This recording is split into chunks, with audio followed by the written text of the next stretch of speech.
সময়ে আলোচিত ব্যস্ত অভিনেত্রী শবনম বুবলী ক্যারিয়ারের শুরু থেকে একের পর এক সফল সিনেমা উপহার দিয়ে দর্শকদের মনে স্থায়ী জায়গা করে নিয়েছেন তিনি। এবার তিনি আবারও আলোচনায় উঠে এসেছেন তার আসন্ন সিনেমা জঙ্গলি নিয়ে, যা ঈদে মুক্তি পেতে যাচ্ছে।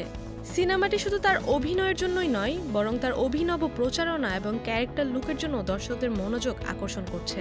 গতকাল সোশ্যাল মিডিয়ায় লুঙ্গি পরে একটি ছবি শেয়ার করে বুবলী লিখেছেন, হে গাইস, লুঙ্গি পরে জঙ্গলি সিনেমা দেখতে গেলে কেমন হয়? এই মন্তব্যে ভক্তদের মনে তৈরি হয়েছে উত্তেজনা।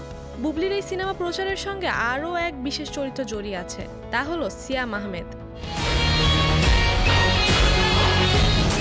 দীর্ঘদিন ধরে ঢালিউডের এক উজ্জ্বল তারকা হিসেবে পরিচিত সিয়াম এবার জঙ্গলি সিনেমার মাধ্যমে দর্শকদের জন্য নতুন কিছু উপহার দিতে যাচ্ছেন।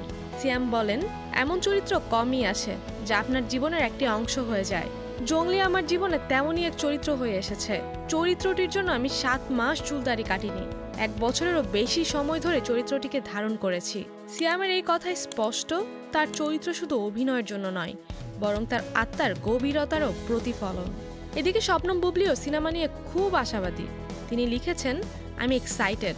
রহিম ভাইয়ের সঙ্গে এটি আমার প্রথম কাজ এবং আমি নিশ্চিত যে দর্শকরা দারুণ কিছু দেখতে পাবে। পোস্টার ও টিজারে রহস্যের আভাস পাওয়া গেছে। আমি বিশ্বাস করি দর্শকরা সিনেমার প্রতি আগ্রহী থাকবে।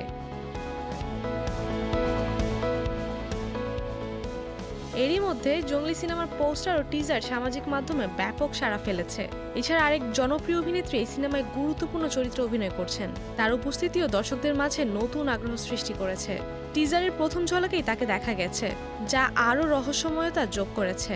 সিনেমাটি নিয়ে দর্শকদের আগ্রহের পারদ আকাশচুম্বী এবং ঈদের মুক্তির পর জঙ্গলি সিনেমা এক নতুন অধ্যায়ের সূচনা করতে চলেছে ঢালিউডে।